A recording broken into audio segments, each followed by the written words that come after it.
Testing. Usman, are you back?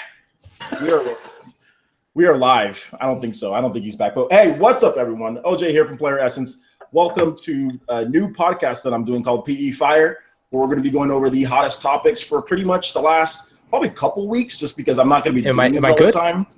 Yeah, you're good. We're live, dude. I'll introduce you in just a second. So we're going to be going over some of the best topics, over the past couple weeks, and I'll usually assemble like a pretty cool cast of people.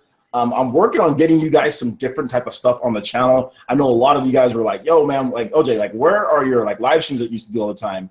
And to be honest, guys, they take a lot of time to do sometimes, you know what I'm saying? Like between like just work and everything and what people have to do just to get everything together. But I wanted to bring it back for you guys because a lot of you guys didn't want these live streams. So I'm going to introduce my cast from my left, from my left to my right. And we have some guests, some pretty awesome guests. We have GameOverJesse from the GameOverJesse YouTube channel. What's up, man? Happy to be here. Like I said earlier, I love doing these gaming discussion video podcasts.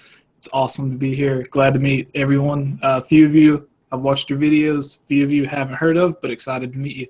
Definitely. And I would probably say you have the best hair on this podcast. That's Thank you. Hands down, the best hair. I used to have hair like that back in the day, believe it or not. So next we have Shawn Long from Retro Gaming Tube 85, and also Nintendo Enthusiast. What's up, man? What's going on, buddy? Glad to be here. Glad to be hanging out with you guys. I've talked to some of you guys before. GameOverJesse, I haven't, but I did just sub, so I will fix that. But yeah, awesome. Thanks. Excited.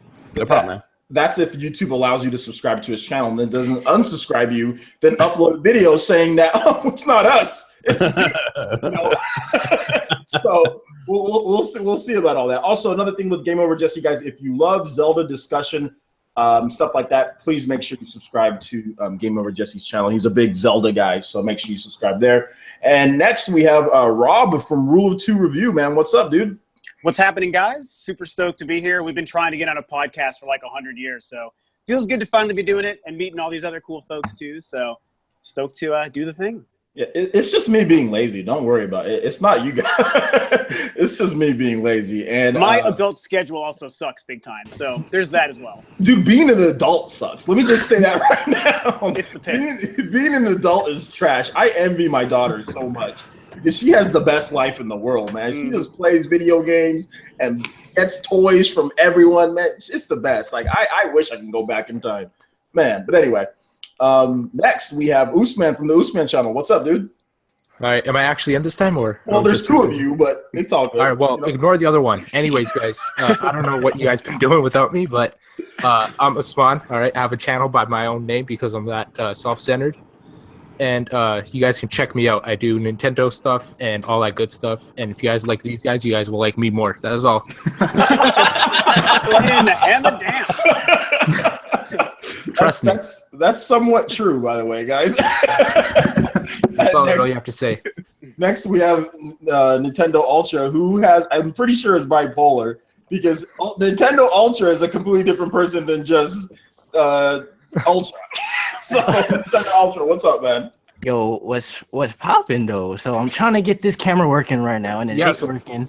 Ultra, you still wearing that suit, even though you're off camera? I'm wearing the suit right now, but it's not working though. I don't know what's happening. Go ahead. Wait, what were you gonna say? I was gonna say, if you like funny videos, make sure you subscribe to Nintendo Ultra's channel. Oh yeah, totally. I got the skits popping, I got the live streams, So yeah. Your live streams are fun. Your live streams are fun, but there's always one jackass in there. When I go in there, you guys know me, man. I don't hold back when I say to people. I talk to people exactly how I talk to people in real life. You come up, you say something stupid to me, I'm gonna say something. I'm gonna come back at you. I'm not gonna play the whole goody two shoes crap online. So I mean, I always go to someone's live stream. Somebody always says something dumb. So sorry for messing up your live stream the other day, Nintendo. But there was that troll in there. I had to give him my mind, bro. So I had to give it to him. So he was being an idiot. But anyway, moving on from trolls, we got a lot of great topics for you guys. So thanks to everyone. I want to keep this kind of tight running. We did start up a little bit late, but I want to get it going to about 9:15 at the latest, as far as Pacific Standard Time. on there. So we're going to kind of move through, and thanks to the 70 plus people that are watching, cool stuff there. For all you guys joining me late tonight, I know it's kind of late on the East Coast and everything, or if you're in Europe and stuff, I know I got people like in the UK that watch. So thanks for joining. All right, so the first topic that we have here is Nintendo Switch, the live presentation. I want to briefly go over each of you guys' thoughts, then I'll end with mine. So, going from my left over here, GameOverJesse, how do you feel about the live presentation that's going down on January 12th? And what do you think is going to come out of this presentation? Man, I am so excited for this. I've been looking forward to it ever since it was announced. They just recently announced the exact time that it's going to be going up.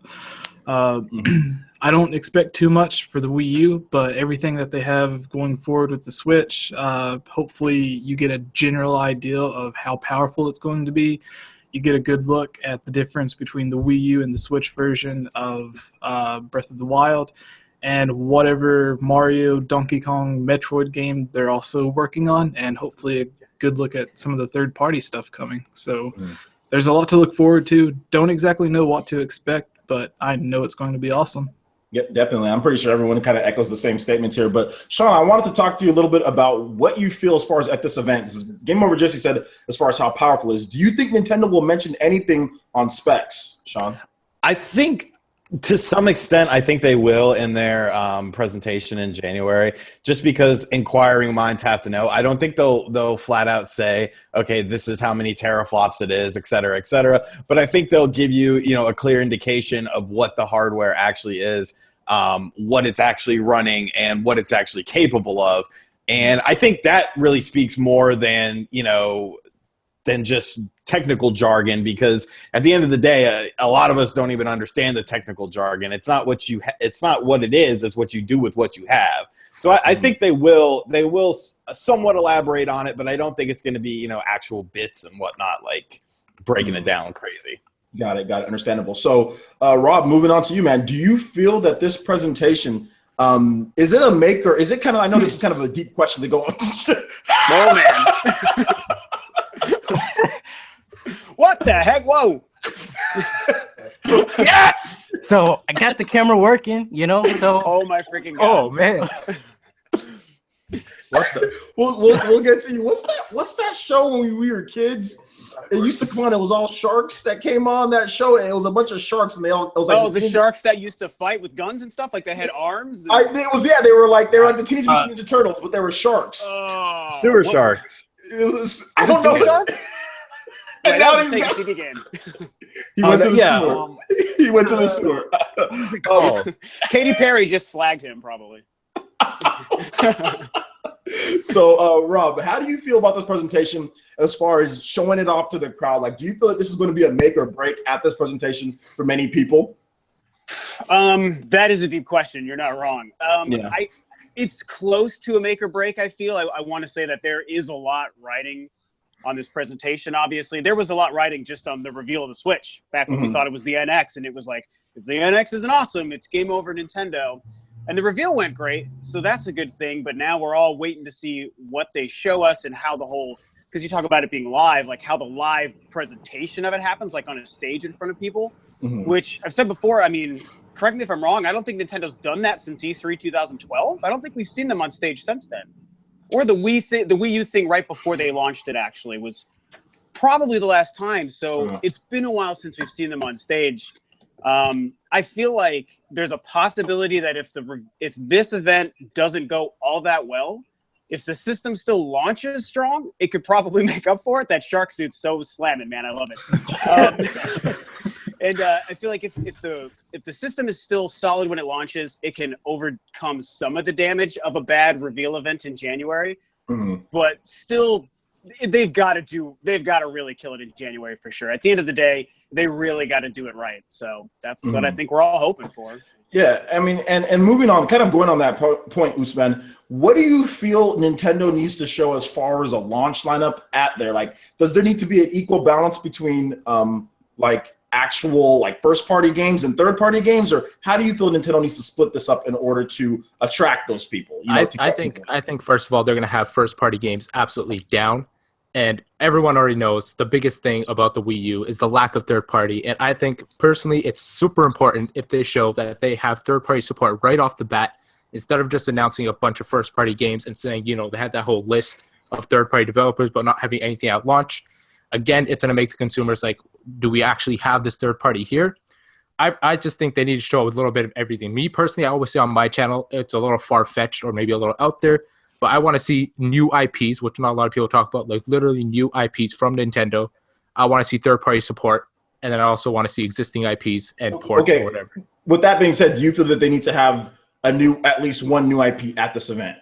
I think that's going to be good for them, showing that they have new IP, showing that they have something new for the Nintendo Switch, not just third party or, you know, ports coming, but something new for a new console like the Nintendo Switch. Got it. And Sharkman, I don't even know how to address you at this point. I'm just gonna let you just say whatever you want. So just say something, and then we'll move on to the next topic. All right, so I want to see some new stuff. Okay, I mean, I know we're gonna see some ports, you know, but they need to, you know, show us, you know, the new stuff. You know, I don't want to see ports. You know, I mean, I know the rumors about the Emily Rogers and the Lori Kate Dale rumors about the, you know, ports and all that stuff. I already know about that stuff. Okay, so people in the comment section, calm down. I already know that. But personally, again, I want to see something new. You know, Usman did say a new IP. I mean, I think they don't have to do that. I mean, they could kind of, you know, do that, you know, at E3. But I mean, they need to at least, you know, show us new game. You know, tell us the specs. You know, we need to know then. I mean, how you're not going to give us the specs in the launch lineup? You know, first party games, third party games. You know, yeah, that's pretty much it. So, yeah. I like how you're wearing glasses underneath. Shark's got to see, man. Oh my god, that's beautiful. I don't know why I'm laughing. It's just a shark. Okay. Well, thank you.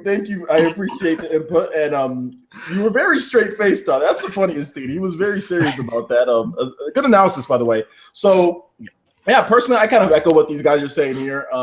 I definitely think everything is really important when it comes to the Nintendo Switch, and my eyes are red because I'm crying. Yeah, it's really important for kind of like to have everything, like the first party, third party, and all that. But this reveal is going to be really big for them, so we'll kind of see how everything works out. So let's move on to the U.S. events. Okay, so all of us live here in the U.S. except for one person, and we're going to have events. But I'm pretty sure Canada is going to have their own event. But whatever. How do you guys feel about these event tours that they're having? I think they're having them in New York, Chicago. Where else? San Francisco. Probably the West Coast somewhere, yeah. Yeah, San Francisco and Los Angeles. I know one's in Los Angeles because I'm going to that one. So are any of you guys, just kind of like a round table, just starting, I guess we can start with Jesse. Jesse, are you going to be able to go to one of these events? Are you looking forward to it?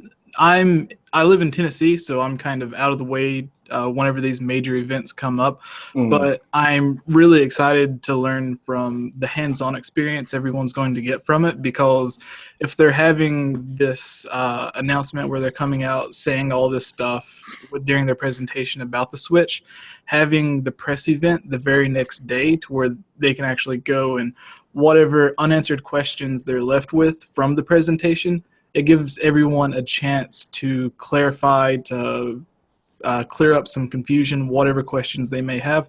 They'll be able to get it answered directly, and they'll have that hands-on experience to report back. So I think it's absolutely perfect having the presentation and then the very next day having the hands-on event. And I guess it's like a staggered release as far as when as the days go on, like it moves more westward. So I know there's one in Chicago. There's a lot of missing cities though. I know Nia was complaining that it's not in Texas, so that's there's not one there. But Shawn, are you going to be going to the one in New York? Because I know you're not too close to that, but probably not. I'm down in North Carolina, so it's like, it's a good bit of ways. But we do have someone on the team who lives like 20 minutes from the store in New York, so he will probably be going to that. And I think there's actually going to be a separate press event, because it's like the first 2 days are invite only, and then the third day is sort of a free for all. So we're going to try to get him into one of those first 2 days, so that way he can actually spend, you know, a little bit more time with the system than at the free for all. But yeah, so hopefully we can get him out there. Okay, and Rob, I'm not sure where you're at. I know you've lived in multiple states, but I'm not sure where you're at. But are you going to be able to go to one of these events? So maybe. I'm in the Pacific Northwest now. I was in Denver for a long time, which is what you're talking about. Go Broncos, even though we lost our last game. I'll just hide my hat. It's probably best you do that for now. Yeah. But yeah, so I could feasibly make it to like the San Francisco one. That's about 9 hours south of me. But what I'm hoping is, because Nintendo's headquarters in the States is in Redmond, Washington, which is only a few hours from me, I feel like they should probably have one up in Seattle, you know? So if with any luck, if they announced one in Seattle randomly where Nintendo's located, that I could for sure go to. Okay. So that would be my dream, man. Fingers crossed. All right. And with Usman, I know they haven't announced anything for Canada at this point, have they? No, there's nothing for Canada like usual. All you guys need to know is we pay $80 for our games here, and still we don't get things like this. Ouch. Bro, let me just say something, man. Don't start complaining about your country, man. Please. Yeah, that's true. I know. Yeah, it's the promised land right now. Yeah, seriously. Ultra, I'm not sure where. I know Ultra, you're on the East Coast, but I don't. Will you be able to attend one of these, Ultra? I might be able to.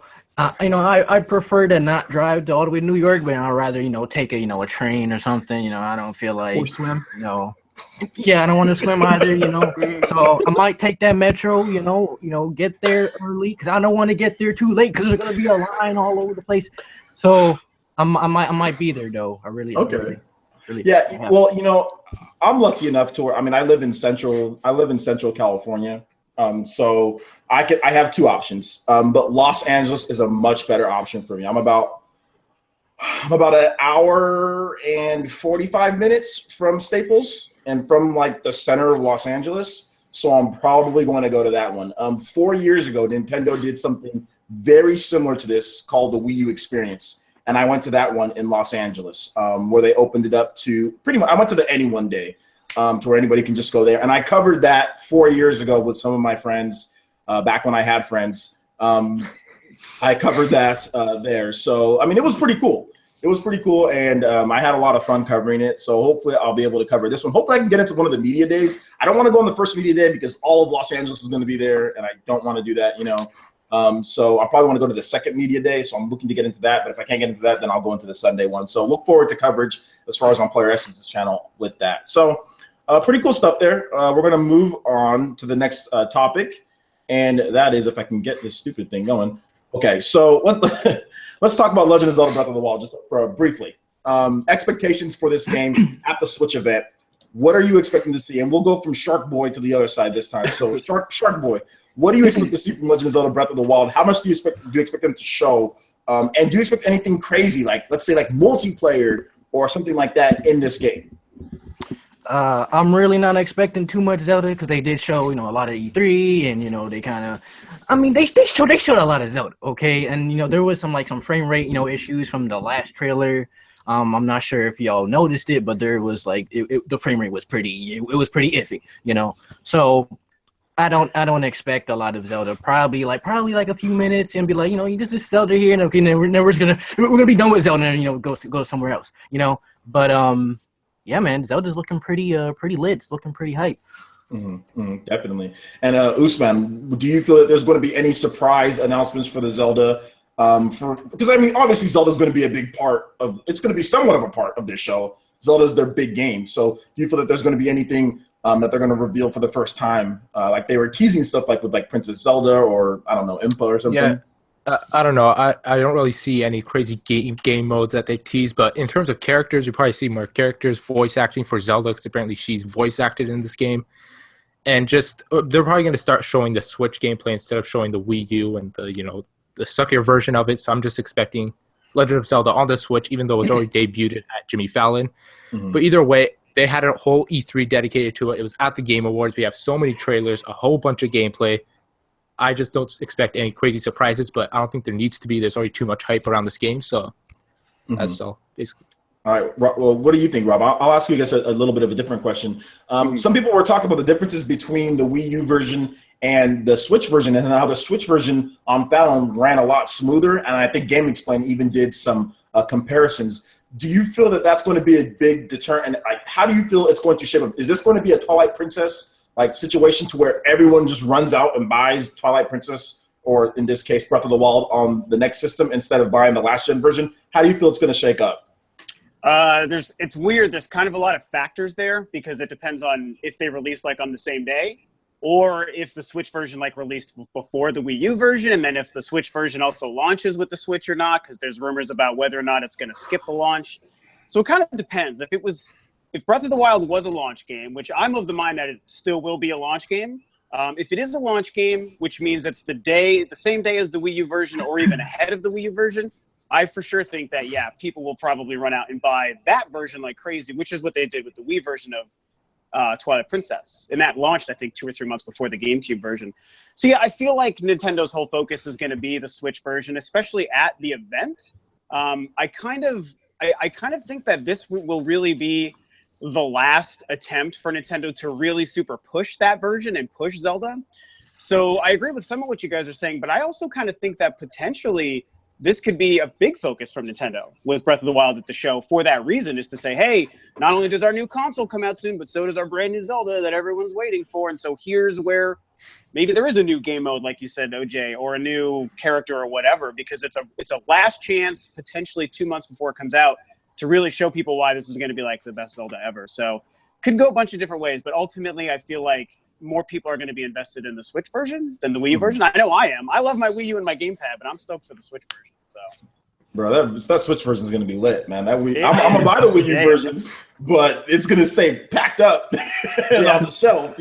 I'm interested in hearing your take on that, Shawn, with the Wii U and Switch version. So I'm kind of prefacing the same question to you. How do you feel that's going to do overall in the marketplace, given all the circumstances that we know about so far?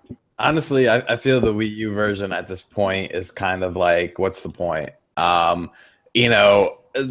The people, because to me, the people that feel burned by the Wii U or whatever, they're not buying games for the Wii U anymore. They're gone. The people that want the Switch are the people that enjoyed the Wii U, and of course a whole new market. So I don't know. It's like, it's obviously going to be a superior version of the game.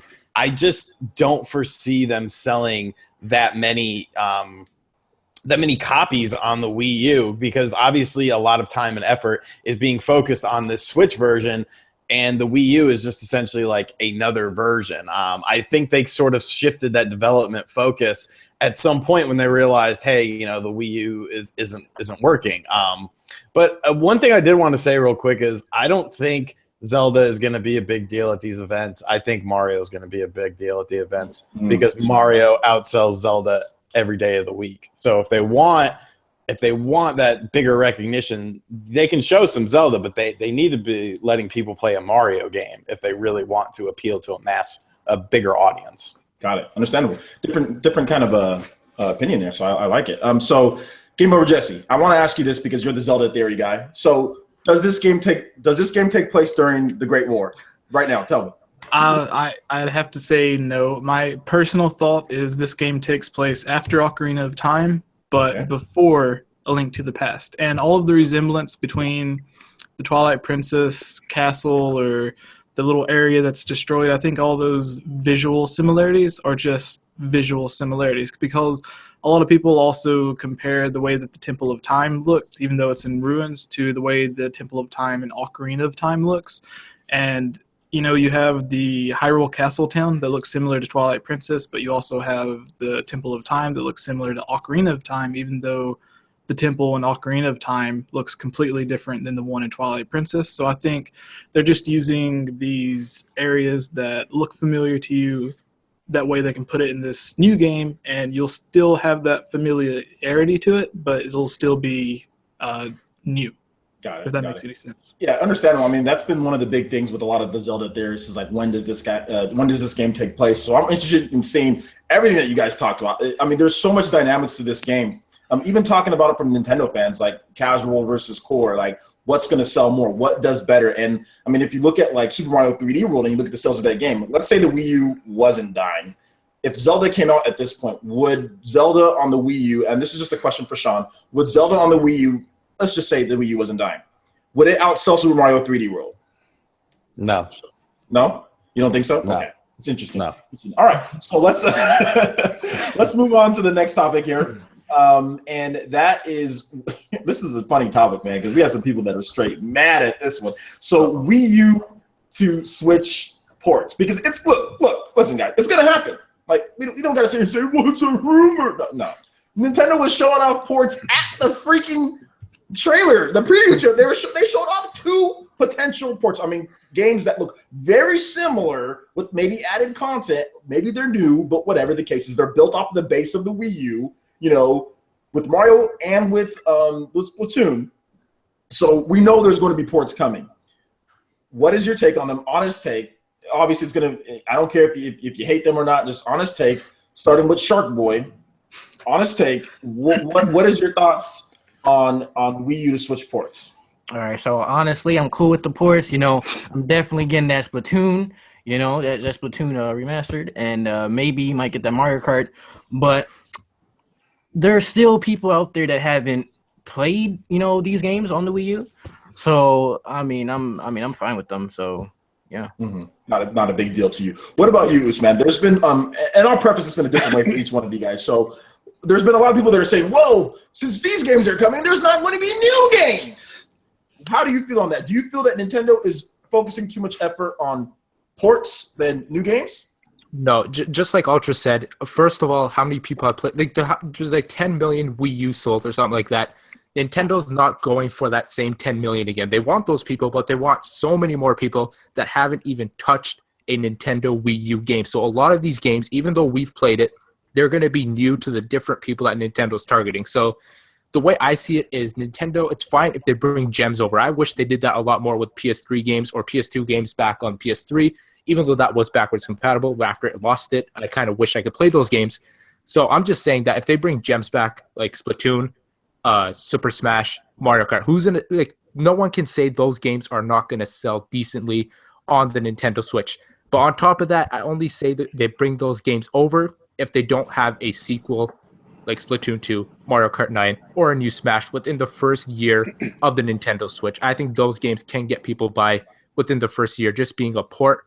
A lot of people have played them, but I think more people haven't who will be entering the market with the Nintendo Switch. Okay, and Rob, what is your take on this? And personally, I don't know which one out of all of Nintendo's games that are rumored to be coming out as far as a port goes, which one are you most excited for? So I actually made like a really long video about this when it kind of blew up all over the internet a couple weeks ago, and I discussed discuss like the pros and the cons, because I think that there's a lot of reasons to believe that Nintendo would be doing it. There's a lot of reasons to believe that they might not be. So it's a tough call, man, on what they're actually going to do. I definitely think it's possible, and there is an audience for these games. So I like the idea of a couple of huge gems from the Wii U potentially having upgraded versions on the Switch. I would like it if they were kind of significantly upgraded. I'm one of the few people that wants Bayonetta 2. I'd love to see a remastered Bayonetta 2 on the Switch. But as far as the ones that are rumored to potentially come that I'm the most excited for, it might be Splatoon, because I really, really love Splatoon, but I didn't like really sink into it the way a lot of people did. I do sort of feel like what we saw in the Switch reveal kind of looked like, to me, more of a sequel than like the Mario Kart thing. Mario Kart looked like a port. Splatoon, I still think might actually be a sequel, and I would love it if it was. But if they were porting Splatoon, I would prefer that, because that's the game that didn't grab me and have me like sink in like weeks and months of playtime, like a lot of people, and a lot of people, like, we all love Splatoon. I've kind of been in and out with it, despite the fact that I love it, because there wasn't a whole lot of content to keep me hooked. So my hope would be, if they're porting it, that they really add a lot of content to make it worthwhile and to keep me kind of doing stuff. Although I would still like a Splatoon 2 more than a port, but I'd say that that's my number one, would be Splatoon. Got it. And Shawn, I want to ask you this question.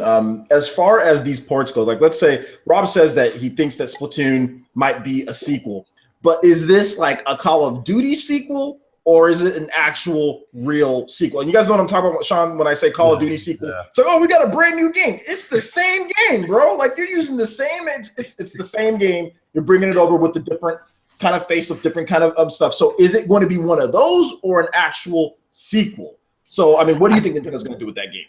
It's tough to say, man, because even looking at both, Splatoon and Mario Kart that were shown in the presentation, like people immediately were like, well, there's Boo. Boo is not a character in Mario Kart. So is this additional content or is this a whole new game? I think with Splatoon, they would be safe just, pretty much remastering it, playing to the system strength and adding in new content. I mean, they gave you so much new content over the span of a year or more with Splatoon. So why not just, add some more, beef it up, have it ready at in the launch window that first 3 months, and then you'd be safe. I don't feel that a sequel is there quite yet. I think that they'll want to explore some more avenues with the game, especially see, was it just a flash in the pan on the Wii U, or is there something really of substance with the Switch version?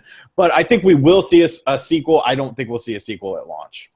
Okay, understandable. And I'm just interested in hearing your overall opinion, Jesse. What do you feel about this and your honest thoughts and opinions on the ports? Or, I mean, obviously they're all going to be enhanced ports. I mean, that's what we saw in the trailer. There's going to be Boo. There's going to be – we saw new hairstyles with the Splatoon and stuff like that. So what are your thoughts on that?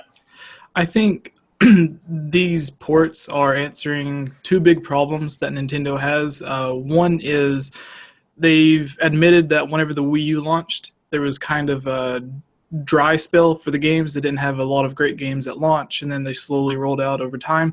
With this, with all these ports or pseudo sequels, I think they're going to reinsure that they have that strong lineup with all of their first-party games there, or at least most of them coming out within the first year. So we've seen the Mario Kart, we've seen Splatoon, there's rumors of Smash Brothers and everything. And also, the second problem that I think this solves is we've already seen these cross-console ports from the Wii U games.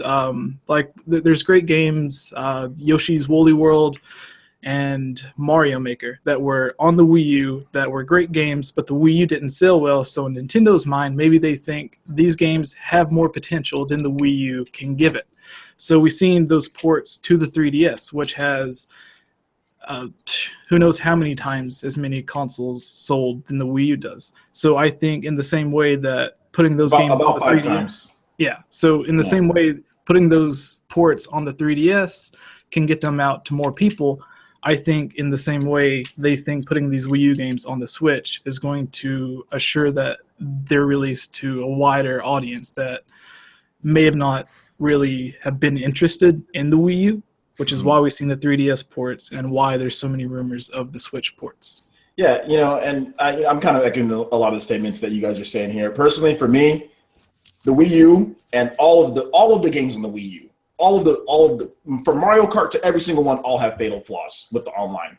Every single one of them have bad online, in my opinion. It runs okay at times, but there's not simple things that need to be in there. There's not like simple game invites. Like if someone else is playing another game on a Wii U system, good luck getting them to join your game. You're not going to get a hold of them. They're not going to know unless they go there and see, then switch to the game. They need to have easy, cross chat, cross game invites. It actually pops up on your screen to where you can see it. That's what it needs. All of them have that flaw in there. Every single one of them. Smash Bros is the most frustrating game ever. You guys, I can go on a tirade about Smash Bros right now because you guys know I'm a big Smash Bros player. I play competitively here local, and if I had the fire, I'd go more to other places and play.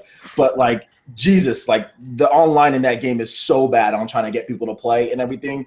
It needs to just be scrapped, the online, and redone in all of them. So to me, all of the games that are platform games, for example, that have online bases of huge fan bases like Mario Kart, Splatoon, Smash Bros, all of those games need to be ported. Now, if they don't do Bayonetta, I'm fine. If they did Bayonetta, I'd be okay, well, whatever.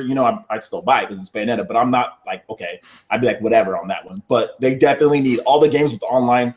All of them need better online, because the online in all those games, in my opinion, the Wii U's online is just trash in general. So they all need to be upgraded on Switch with better online, to where you can invite people and to where it's just not so bad.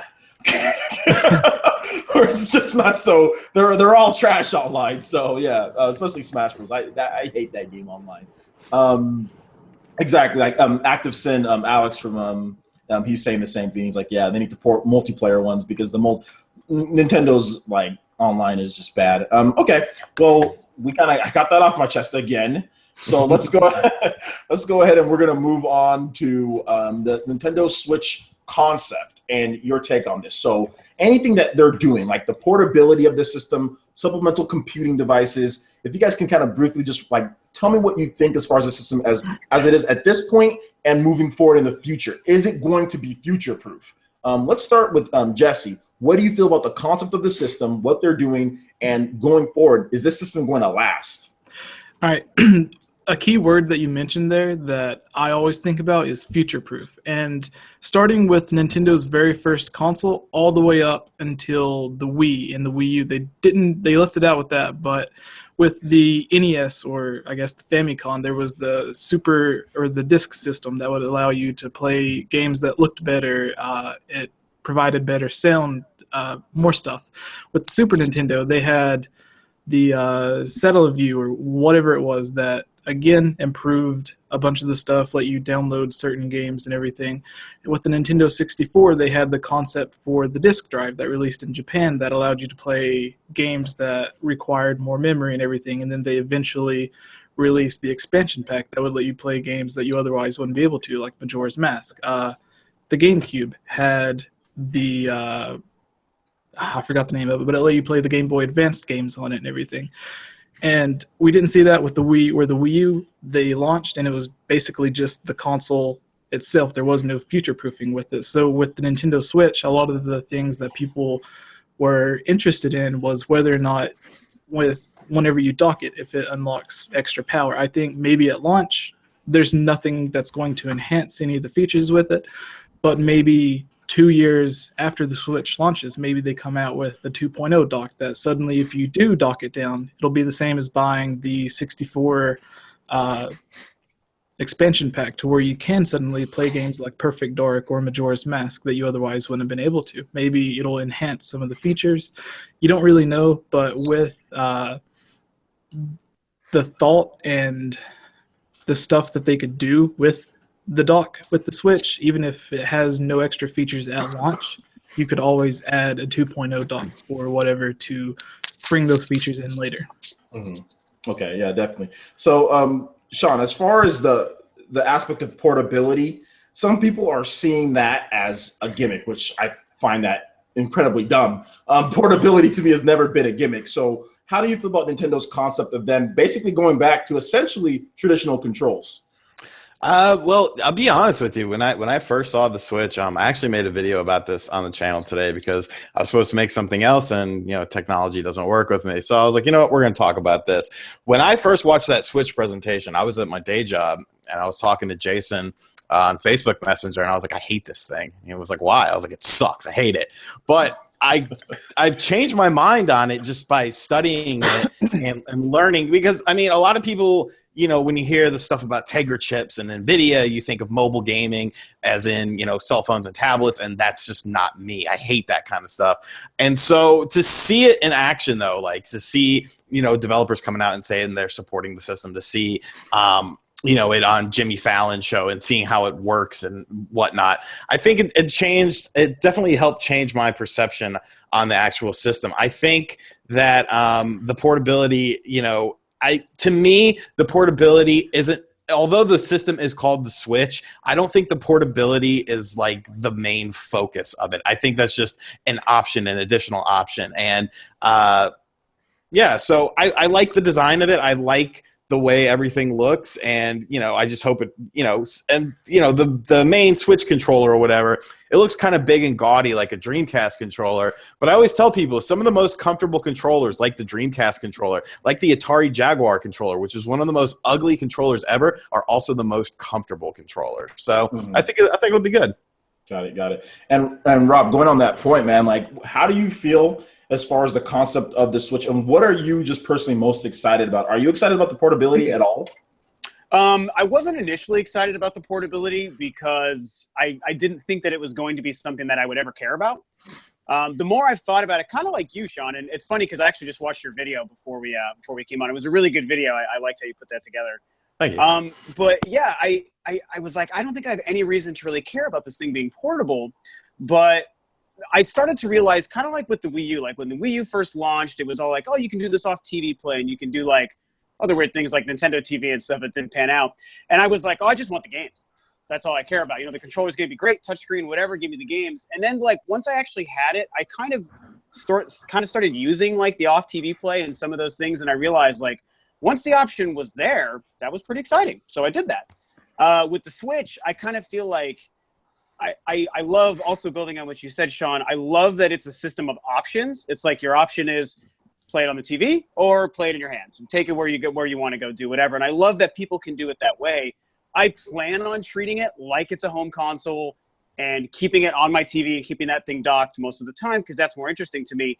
But I'm super prepared, just like with the Wii U, to be surprised and realize that once I have it and I have the option to just pick that thing up and like put it in a little, like a Samus carrying bag or whatever they sell for that thing and like take it with me somewhere, I'm probably going to do that. I just feel like my plan isn't to really use the portable aspect, but I feel like once it's sitting in front of my TV and I can just do it, I probably will do it. And I have some friends who are all really excited about it too. So I can see us all kind of getting together and we all bring our Switches over and just hook them all up together and start playing. So I'm not excited for the portable thing, but I'm expecting to end up using it more than I probably would anticipate. So. It'll probably be one of those things that's like handy when you need it, you know?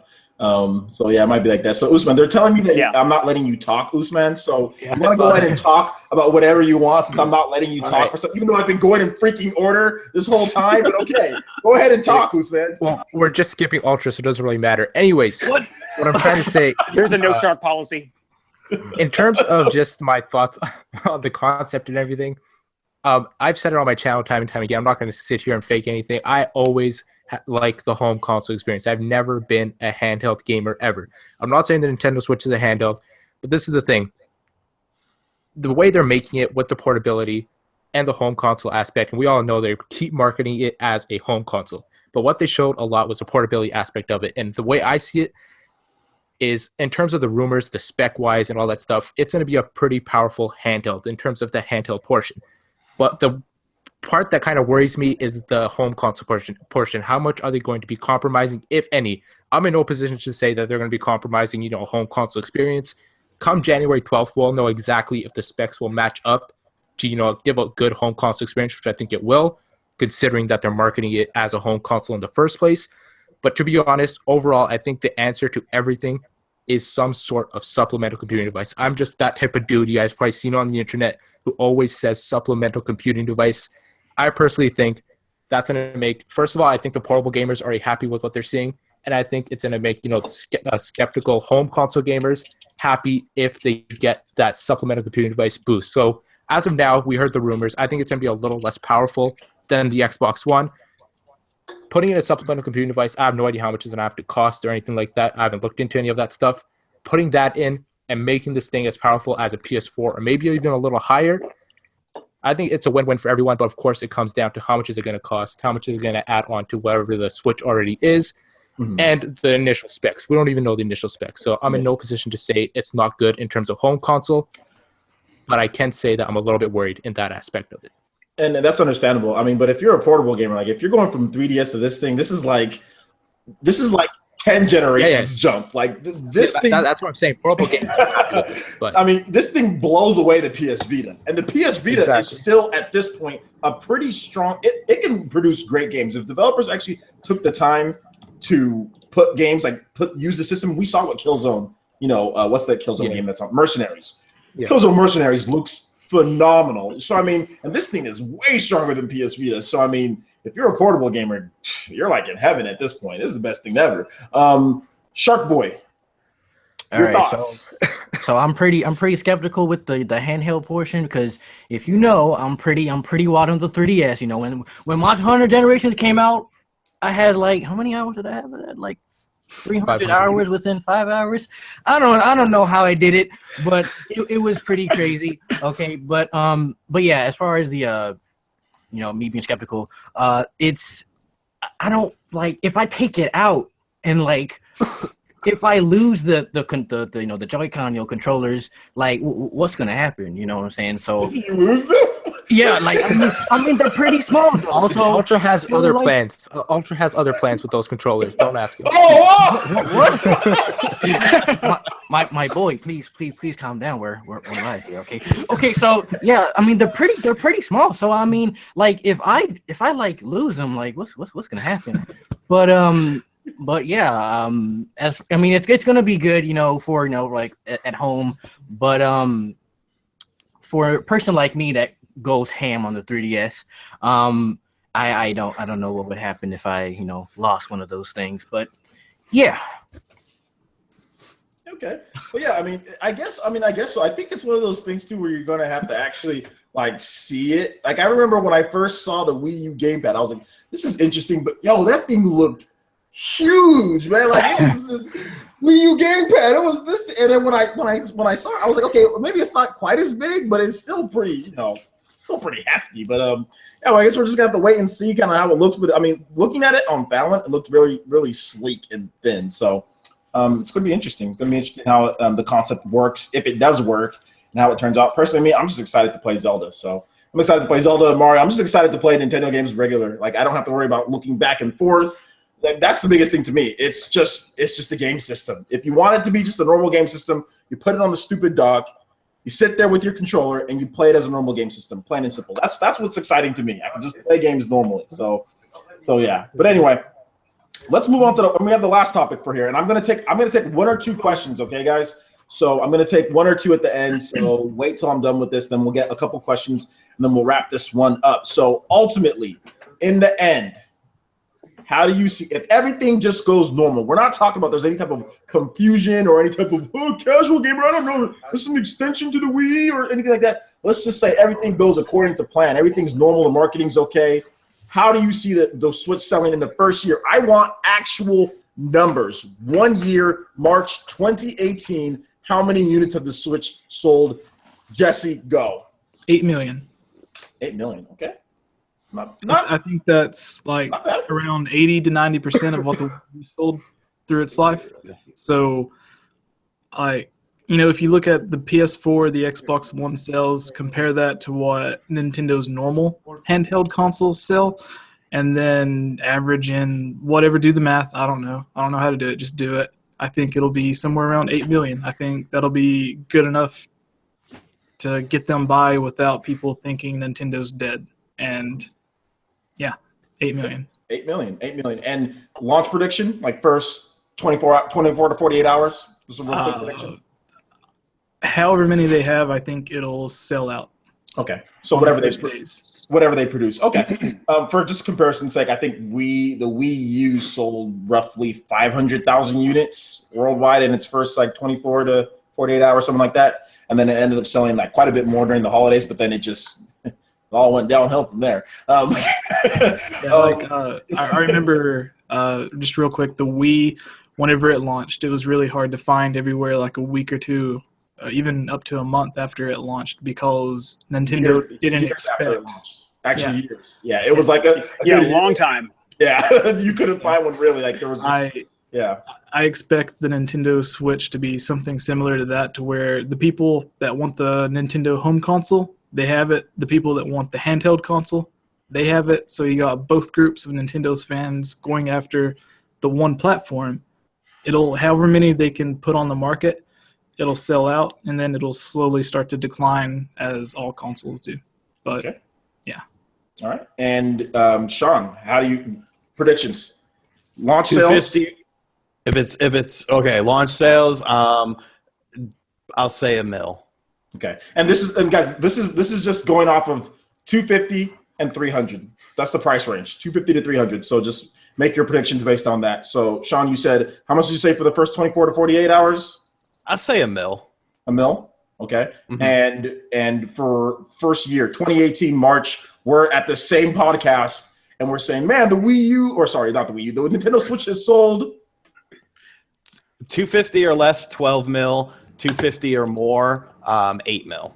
Okay, so right around the ranges where, like Jesse's saying, he's saying 8 to 9. So okay, right in that range. 12 mil at the highest. So if there's like, let's say there's a basic bundle and there's like a premium bundle. If it's like that, you feel it's going to be 12 million up to 12? Okay. Yes. Awesome. Okay, so Rob, your thoughts? So for the launch day, I'm gonna basically agree with what Jesse said. I feel like whatever their stock is, they're gonna sell out. I don't know what they're gonna have, so maybe 750,000, maybe $1 million, like you said, Shawn. I just think they're gonna sell out within the first day. And then as far as the first year, I would say like the worst case scenario, and I think that this is a pretty good worst case scenario, honestly, would be probably 5 million. But I think that their best case scenario was also right in the range of where Jesse said. So I would say 9. 9. That's probably my best case scenario is 9 million. If Nintendo sold 9 million, I think they'd be happy. I think yeah. It's like I said in my video earlier, that's more than half of the entire Wii U's life. Yeah. Right there. Is 9 million. So. Real quick, a thing to add to this is I remember in an interview, Nintendo said that they were not going to sell this at a loss. Right. So selling that many with a profit is going to be great for them. Mm-hmm. Yeah, man. Definitely. And Usman, are you writing these down? Are you documenting everything we're guessing? Well, it's gonna be up, so we can go back and revisit it. The video. This video ain't going nowhere. So, all right, we'll have to put some money down on it. Then that's what that means. Prices are right rules. Okay, we might actually that might be another podcast. We can do something like that. Okay, so we got Shark Boy. Well, we're gonna get to Usman. My boy Shark Boy over here, he's getting ready. He's chomping at the bit. What do you think? 24 hours, 24 to 48 hours, and in terms of launch, I'm going to agree with Jesse. And just whatever they have, I think ready at launch is going to sell out right away. I heard the number is around 2 million. That seems like a lot to me, but I feel like whatever they have out at launch will sell out. This is going to have to be one of those devices that you have to kind of pre-order just based on all the hype and the YouTube views on the reveal and all that stuff. So in terms of first 24, 48 hours, I think it's going to sell out right away. Got to grab it ASAP. In terms of the first year, I'm guessing 9, 10 million units. Just I honestly, I'm not going to sit here and act like I have the numbers down or I crunch numbers. This is just the number I'm throwing out there. 9 to 10 million, just based on everything I'm seeing. Price range, rumors and stuff like that. I feel like that's something Nintendo can achieve. Not too far-fetched. And I think it's going to be really good for them if they can get to 9, 10 million. And now the dabbing Shark probably wants to say something. Dab Shark. All right. So within the first 24 to 48 hours, I definitely see it selling out. So I definitely got to get that pre-order in on January 12th. Okay. And there was apparently Nintendo was shipping like really low numbers. Was it like 2 million, I think? I'm not really sure, but it's pretty low. So, yeah, they said 2 million for like the launch of it, and people went insane. Like when they said that, so. Okay, so I'm definitely expecting it being sold out. And in a year, I'm definitely expecting what Jesse said about around 8 million, 9 million, probably 10 million, but I'm definitely probably gonna go with. I'm gonna go with 9 million. Okay. Yeah. Probably 20 million. Let's just throw that out there too. Whoa. 20. Okay, so a couple of people from the chat, like a couple notable YouTubers. So Nia, the video gamer, she says 2 million. Alex says 2 million for the launch, and King Avery Games says 10 million minimum. He says minimum 10 million. Wow, minimum. Minimum 10 million in the first year. He says that he feels that it's going to sell 60 million, like total, like lifetime 60 million. So I definitely think that number is possible. It depends on how much they have available, though.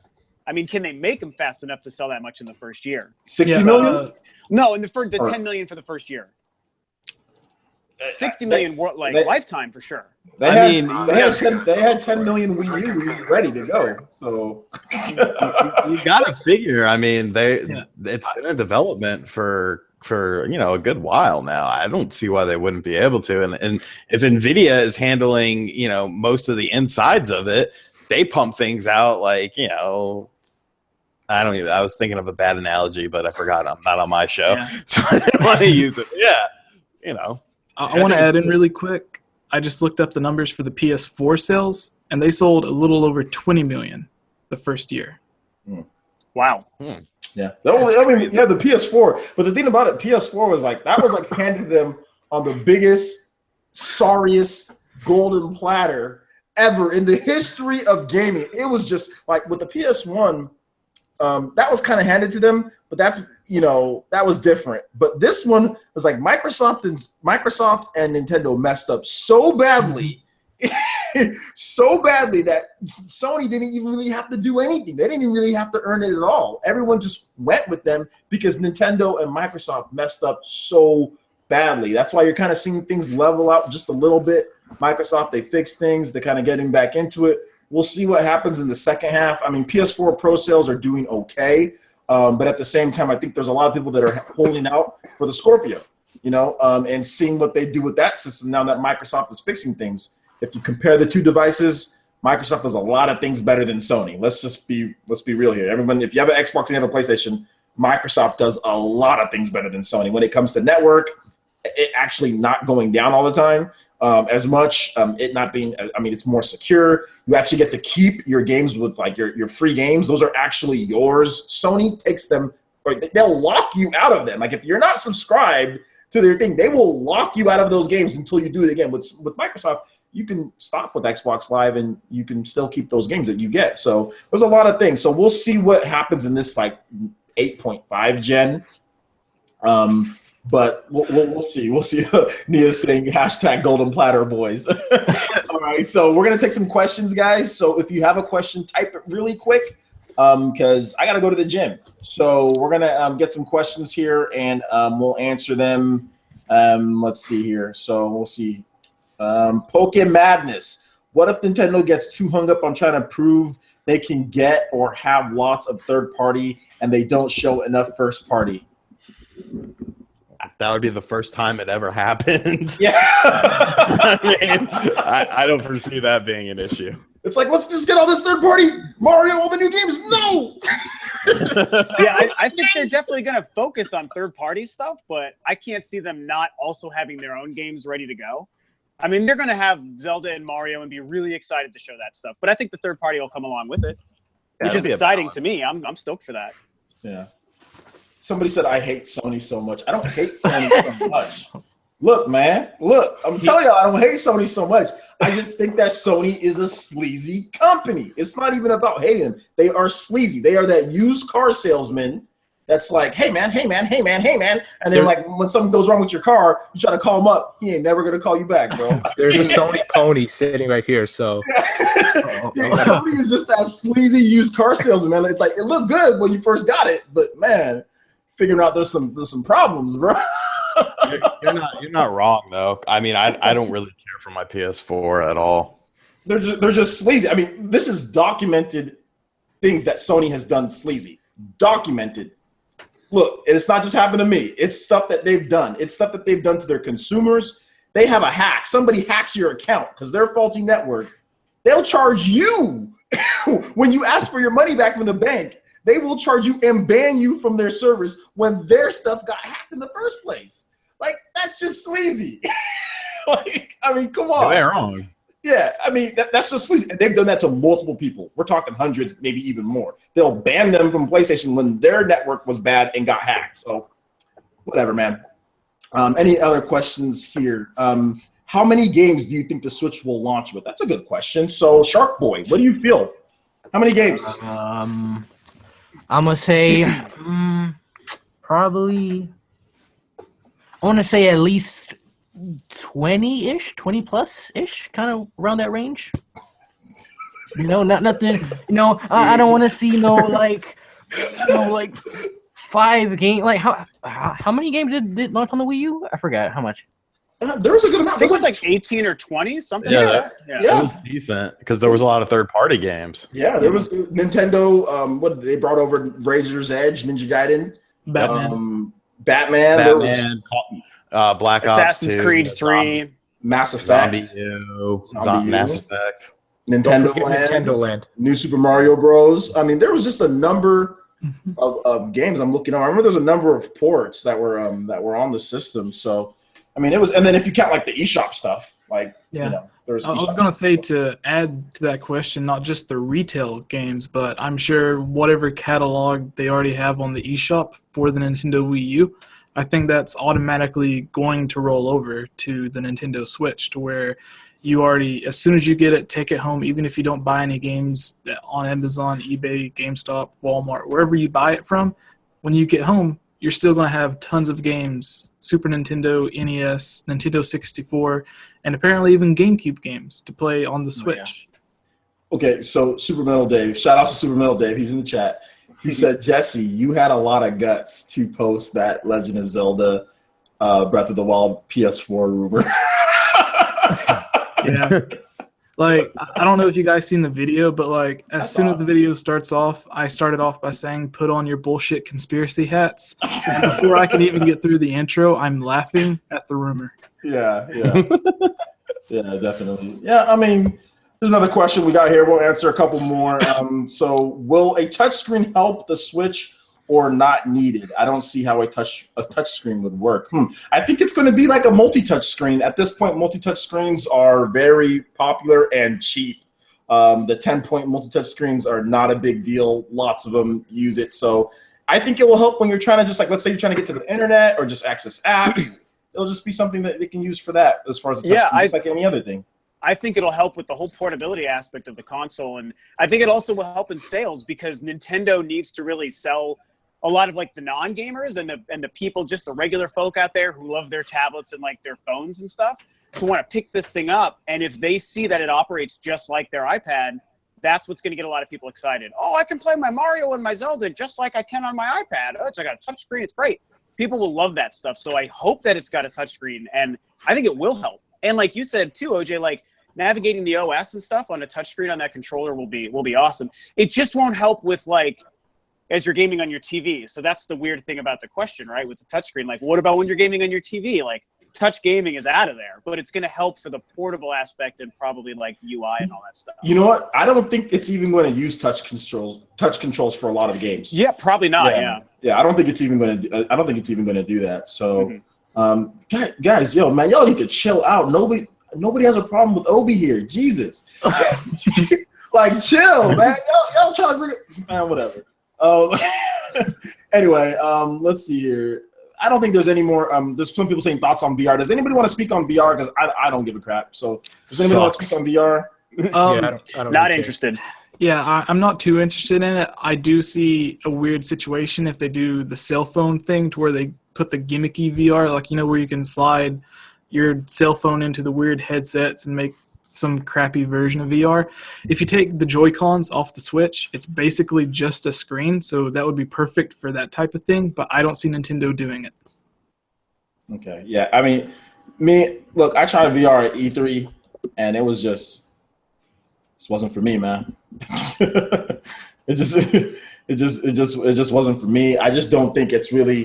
I think it's a novel little idea. You know, like it's something to play. Like if someone else buys it, and you go over to their house, like, oh yeah, that was great. But if you're spending your money on it, like, no, man, you're wasting your money because you ain't gonna use it as much. I do want to say that it's never going to be possible, but playing the PT demo on PS4 with VR would have been amazing. Mm-hmm. But it's never going to happen. The closest thing we're going to have is Resident Evil 7. Yeah. That's the next best bet. And I'm super stoked for Resident Evil 7, but I have zero desire to play it in VR. A, because I don't really care about VR, and B, because I'm a sissy and I don't want to be stuck in a VR helmet playing a scary game. I mean, I just find it like VR, like it just looks stupid. Like when you have that thing on you, it just looks, you look ridiculous. You look ridiculous. Wait about 30 years where it's just contacts. Yeah. I mean, yeah, if it could ever get where it's just like shades, you know what I'm saying? Like if it's ever like that, you know, that would be cool. Like HoloLens, I think, has a lot of potential. That's a cool idea. I liked what they showed with that, yeah.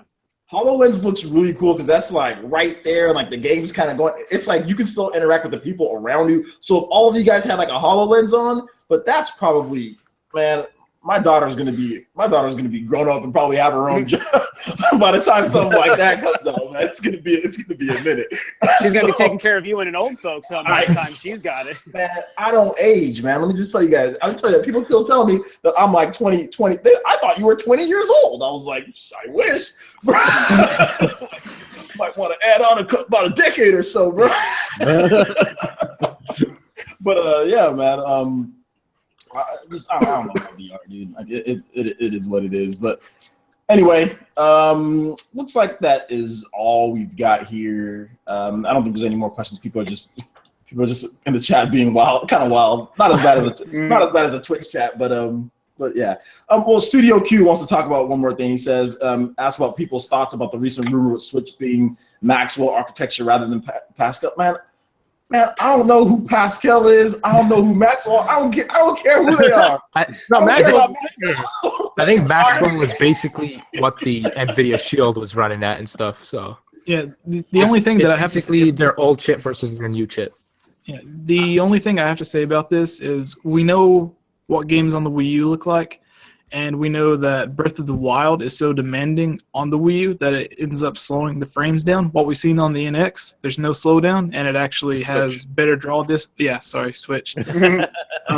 We know it's at least more powerful than the Wii U. And then there was the recent trailer that's going up, Seasons of Heaven or something like that. Yeah. That game looks absolutely phenomenal. So it doesn't matter what hardware is in it, as long as they can run games like that, I'm happy. Yeah, it's just the thing. Like for me, it's like I met a dude. His name was Pasquale. He was pretty cool. I met a dude named Maxwell. He's pretty cool. They were both legit dudes. So I mean, like I don't care which one, man. Whoever they pick, they're both fine. I mean, look, guys. I'll be honest. Like, just as long as it can run the engines, right? If it can run Unreal Engine 4. It runs on Unreal Engine 4. Obviously, you want it to be powerful, but it's like, at this point, Matt, I'll just take what Nintendo, like, as long as I can play with the normal controller, I ain't got to look back and forth and swing around Wii remotes and stuff like that. I'll just take it, man. I'm at that point with Nintendo. After a decade of Wii and Wii U, I'm at that point. Just give me something that I can play normal, and I'm good. And Shark Boy, you got something that you want to say? Wait, no, I was just scratching my head. Yeah. And like I was just thinking, a lot of people, their wishes are for this to be as powerful as a PlayStation 4. If it was, then you're probably getting like a 15-minute battery life out of this thing. Mm-hmm. Mm-hmm. Yeah, and a much higher price tag too. Yeah. Yeah, it would be so hard to put all of the like as strong as a PS4 in that small little Switch. Like that would just be. Yeah, that'd be very difficult and expensive. Obviously, the it's like PS4 is like $400, or the PS4 Pro. You'd end up paying at least $1,000 for this if it was like a PS4 or PS4 Pro that was portable with a good battery. You're paying like $1,000 for that thing, and you're only going to be able to play it for like 30 minutes unless it's plugged in. It's gonna explode in your hands, man. It's like the Note 7, bro. It's gonna be the next thing to the Note 7. But anyway. All right, guys, that's going to wrap it up for this one. I really do appreciate all of you guys for coming out. Honestly, I do. And everyone in the chat, we had at one point like 170 people, which is insane. Like, I made my life. I know. Like, that's insane. So many people came to watch. So I really do appreciate each and every one of you guys. So let's go from Shark Boy. No, we're going to finish with Shark Boy. We're going to finish with you as far as outros go. We're going to start with Jesse. Tell everyone where they can see you, and just briefly talk about what content you do. So yeah. All right. Basically, GameOverJesse everywhere. Twitter, Skype. If you want to chat on there, YouTube.com/GameOverJesse. Everything /GameOverJesse.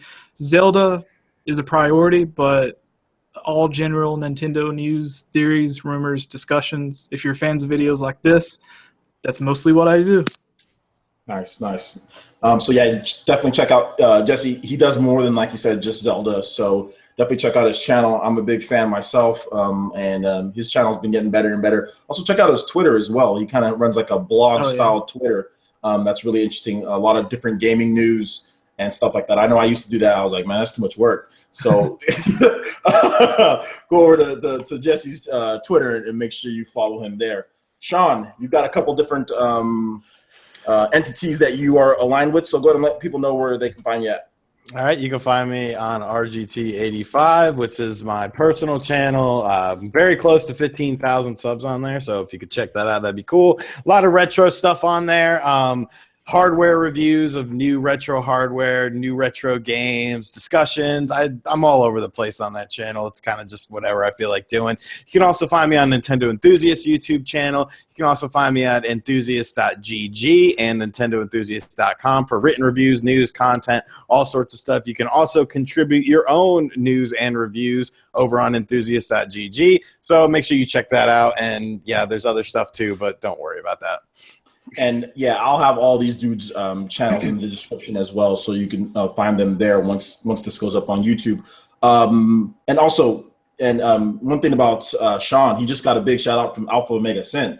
Yeah, So, he's a good buddy of mine. I saw that. Yeah. Yeah. So congrats on that. I've seen the benefits of when Alpha Omega Sin says your name. A couple of years ago, he shouted out my website and traffic just all came in. So good stuff there. Getting that shout out from Alpha. So congrats on that. Rob, Rule 2 Review. Where can everyone find you, man? Yeah, that's pretty much it. Straightforward and simple. My YouTube channel is called Rule of 2 Review, and it's the number 2, not the word 2. And it's pretty much just this too. It's just me pretty much sitting here talking about all gaming stuff. Mostly Nintendo, of course. I focus on Nintendo, but I really enjoy my PS4 and my Xbox One, so I kind of just talk all general gaming stuff. On Twitter, it's Rule of 2 Review as well, and that's pretty much it. I'll tell you something I love about Rob's channel. When I'm at work and that's the best ever, man, because I'll just turn on when I'm at work and I'm getting through a lot of the paperwork that I got to do, best channel, just tune in, just listen, because you have nice long videos. So I do really I'm very long-winded, so that definitely sometimes works to my advantage. So hey, man, that's awesome, man. Thanks for saying that. Yeah, I listen to your stuff all the time at work when I'm getting through my paperwork, and it really helps the day go by. So I really like your channel. Glad I can help. I'll think of your paperwork the next time I make a video. Please, you might get so bored. My job has the most boring paperwork, by the way. It's horrible. Usman, where can people find you at, man? I'm pretty sure it's YouTube, so you guys can check me out on the YouTube channel. It's by my name, Usman, USMAN. Like I said, I just named it I don't know why I named it my own name. Anyways, you guys can check it out. I'm at 2,500 subs. Let's hit 1 million subscribers. I'll delete it at 1 million subscribers. Before the end and of the also month. make sure you click these guys' channels first, because once you come to mine, you're not leaving. So check their channels, then come to mine. And that's all. Just subscribe to me. So we're all downgrades. I see. Yeah. Exactly. Yes. Exactly. Mic drop. Mic drop. I'm a downgrade, bro. My channel. It's not good anymore. All I do is talk about Nintendo NX rumors. Anyway, let's move on. Shark Boy, where can they find you in the Shark? All right, so you can find me at Nintendo Ocho. Okay, make sure it's a 10 and not the word 10, the number 10. Okay, so 10, my boy, Joy-Con boys, we in here. Okay, so when the January 12th event happens, I'm gonna be live streaming it. Okay, it's gonna be lit. Y'all better tune in. Okay, and I'm also gonna be having a 24-hour live stream of Breath of the Wild. So y'all. Let's get applause for that one. Round of applause for that one, man. Yo, shout outs to that, man. I don't even want to stream for 2 hours, let alone 24. Jeez. Yeah. That is crazy. Yo, good stuff. Yeah. Hey, make sure you guys check out his channel. And like I said, I'll put all these dudes' channel in the description once this is done, so you can check it out from there. Obviously, all these guys have Twitter. All of these guys, you guys all have Facebook or no? Yeah, if you search for RGT85, my Facebook page will pop up. I have one. Yeah, it's Rule of 2 Review. I've got a Facebook. So, okay, yeah. So guys, look, the more support. I mean, another reason why I do this is to make sure we get the community out there as far as what these guys can do in their channels, because I honestly think, as far as with YouTube and all these guys, this is kind of the new way of information, and this is kind of the new way of media, and all these guys run fantastic channels. So if you're subscribed to me, you're going to love all of these guys' channels, and you're going to find something different. You're going to find different stuff on all of these guys' channels, and it's just great. It's great news. And if you like funny stuff, definitely make sure you subscribe to Nintendo Ultra's channel. His skits are hilarious. He's just deaf. A shark dab is funnier than just a regular dab. A regular dab is lame, but a shark dab is much funnier. But anyway, guys, thank you so much for watching. I do appreciate it. Make sure you subscribe. I mean, obviously, you guys are already subscribed to me. Look out, because I'm probably going to be having these more often. We're going to have a second wave of new guests probably next week. We're going to have Nia, the video gamer, so she's been in the chat. We're going to have Alex. We're going to have a couple other people, so we're going to have a couple new people. Maybe we can get some other people in here. And I got a really good interview coming up with a really controversial figure in the FGC. If you guys heard about Low Tier God, I don't know if you guys heard about this guy, but I'm working on something with him. So look forward. That's going to be really interesting because he is a character in his own right. So really cool stuff there. Working out on that. And thank you so much for watching, guys. I do appreciate it. Plenty of more content to go up, and I will catch you guys at the next video, which there should be another video up pretty soon here. So tomorrow or something like that. Videos every day. Come to the channel. Anyway, bye, guys. Bye. Bye.